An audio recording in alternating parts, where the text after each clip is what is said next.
Chronicle, I was not getting along with the managing editor. We just weren't getting along, and I could see that he was going to diminish me. And also, I probably had some complicity in that. I didn't like him, but I didn't know. I wasn't very political. I didn't know how to get along. I was very inexperienced and probably somewhat schmucky. So what happened was, over a period of years, they brought in other people, and they didn't always put me on the front page and all that kind of stuff. And I told Dawn, this is not working out. I got to leave this paper.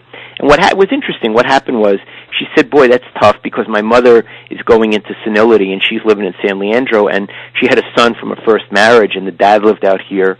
I don't want, to take Brian away from his dad. So I said, okay. So I existed another 6 or 7 years, sort of seeing things fall apart at the Chronicle, and that was when I said those unhappy years. I would have left, but I didn't. And then when they took away my column, the Santa Rosa paper phoned me, and they said, we hear you're unhappy at the Chronicle. And I thought, yeah. And they said, would you consider working for us? And at first, I didn't know what to do, because I actually didn't know much about the paper.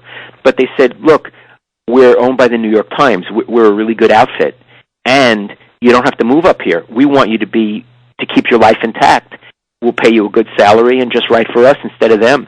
And I said, I'll call you back. And I went upstairs to Dawn, and I said, you're not going to believe it. The Santa Rosa Press Democrat called, and they would like me to maybe write for them. And she said, take the job.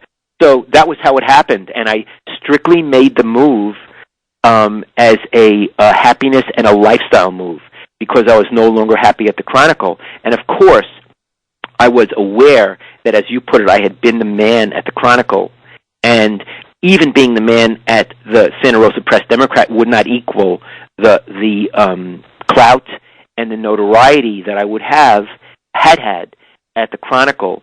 But a couple of things about that. One, I didn't have it anymore. And two, and this was the profound thing that I learned, and I'm so goddamn glad I learned it. What mattered to me was stability and happiness in my life, and peace of mind.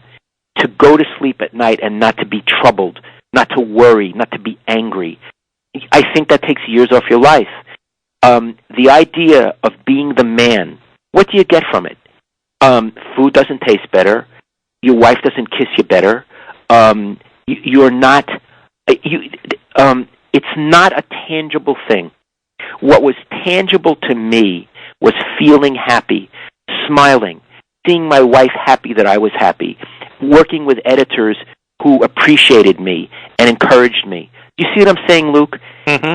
And so what I learned, and I learned this, in my 40s, when I went to Santa Rosa, I was 49. What I learned was, what I had to confront, what's valuable? What's the meaning of your life, Lowell? Those were big deal questions for me. What's valuable and what's the meaning of your life? And I had to say, being the man was not as valuable as going to bed with a light heart. I know nothing about your dark years at the Chronicle. So I'm just curious.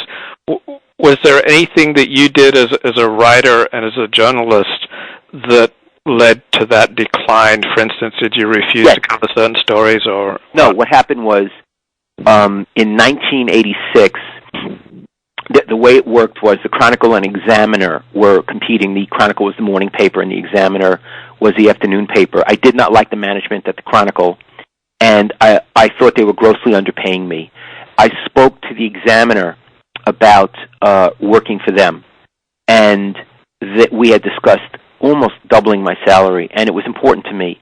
And when I discussed it with the Chronicle, ordinarily you would say, I'm having conversations with this paper, blah, blah, blah. The Chronicle would try to make an offer to keep you.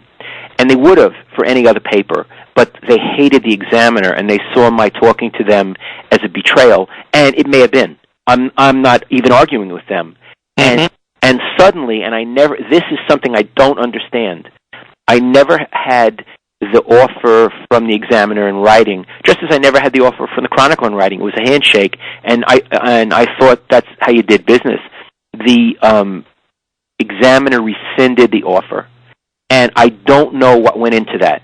I have suspicions which I'd rather not discuss, but it was rescinded, and I was sort of shipwrecked at the Chronicle, and after that they systematically chipped away at what I was doing and brought other people in. So it was very frustrating and upsetting.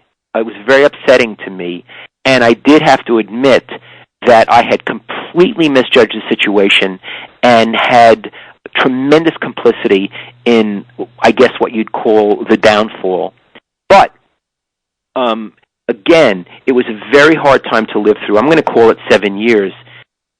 I came out on the other side better, and I would not want to be at the Chronicle now. My friends who are there don't seem to be very happy. It's a paper that loses incredible amounts of money. It just does not seem to me like a congenial place for me to work. So I wouldn't want to go through that kind of upset again. But I went through it, and I'm an extremely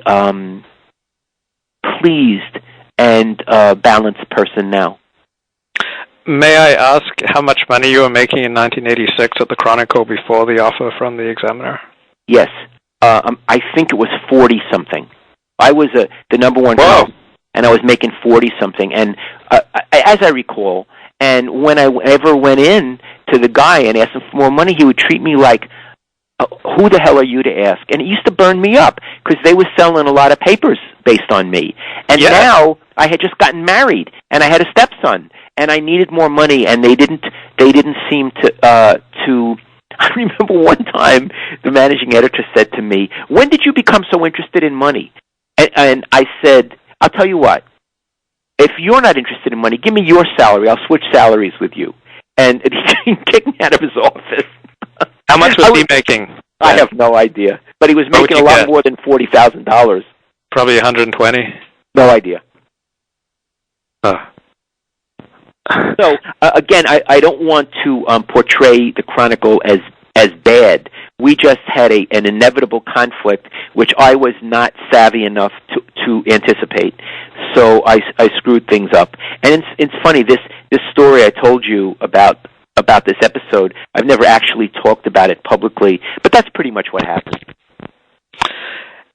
How did those 7 dark years affect your writing, if at all? It did.